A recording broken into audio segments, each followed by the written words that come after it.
Halo, selamat pagi. Assalamualaikum warahmatullahi wabarakatuh. Salam sejahtera buat kita semua. Saudara-saudaraku yang terhormat, yang berbahagia. Indonesia saat ini masih terpuruk karena dampak corona. Nah, yang kena dampak corona paling dahsyat juga anak-anak muda, anak-anak usia produktif, anak usia pencari kerja. Nah, karena apa? Karena loker alias lowongan kerja susah dicari karena efek dari COVID-19 yang melanda Indonesia. Nah, untuk melanjutkan masalah COVID-19 dan lowongan kerja yang ada di Indonesia, mohon teman-teman, saudaraku semua, di like dulu and subscribe di bawah ini, karena subscribe itu gratis. Nah, begini saudara-saudaraku semuanya, teman-teman,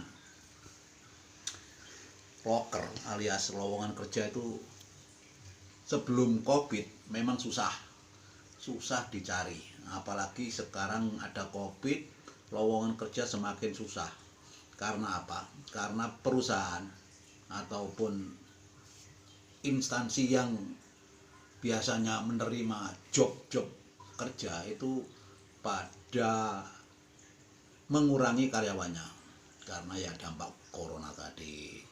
Jadi untuk mencari loker diusahakan teman-teman, adik-adik semua yang usia produktif seperti anak saya Vindi, nah itu harus hati-hati, karena loker atau lowongan kerja yang melalui media sosial ataupun melalui apapun lah, saat ini banyak yang dalam tanda petik palsu alias abal-abal.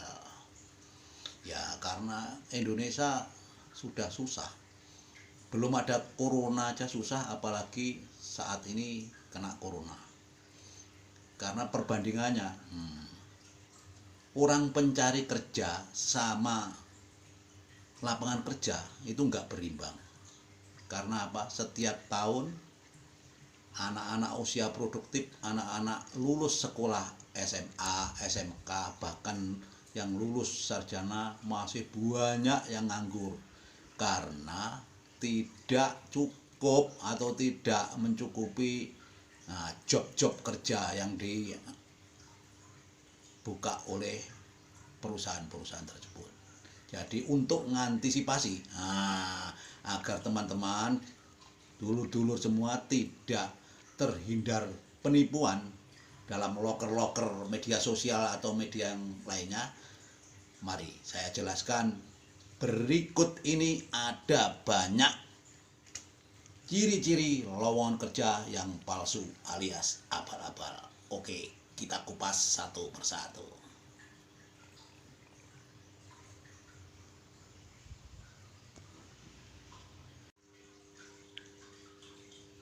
Nah, teman-teman semua, adik-adik semua, para pencari kerja, agar kalian terhindar dengan loker atau lowongan kerja yang abal-abal alias palsu, sampean semua harus perhatikan ini. Nah, nomor 1, nama perusahaan dan alamat perusahaan itu tidak jelas. Nah, itu ciri-ciri palsu.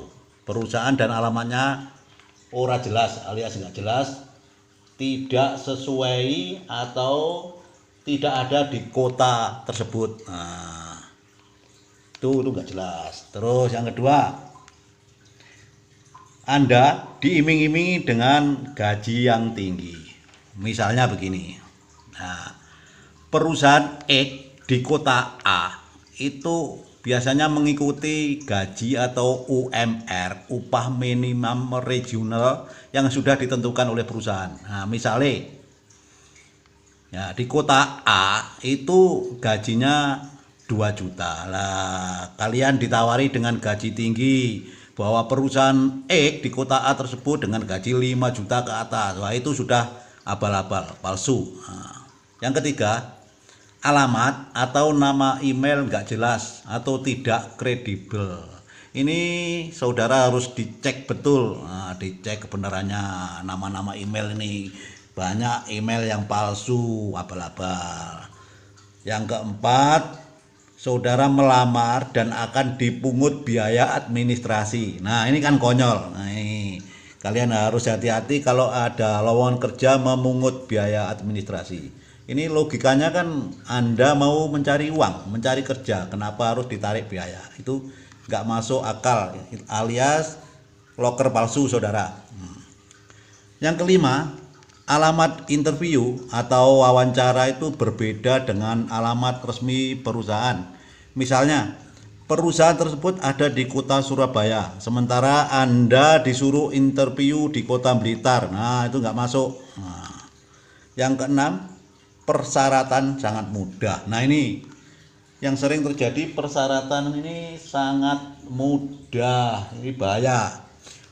Padahal saudara-saudara ketahui, setiap pekerjaan itu ditentukan menyesuaikan dengan level pekerjaan tersebut, level jabatan atau tingkat pendidikan. Nah, misalnya loker tersebut dibutuhkan untuk jabatan supervisor atau manajer, itu ya jelas itu kan harus disesuaikan dengan pendidikannya. Nggak ada setara supervisor atau manajer pendidikan SMP, itu nggak ada, itu harus disesuaikan. Kalau persyaratannya sangat mudah itu abal-abal. Yang ketujuh, kop atau logo di lowongan kerja itu tidak jelas. Nah, kurang jelas, nah, itu bermasalah, itu cenderung palsu, saudara.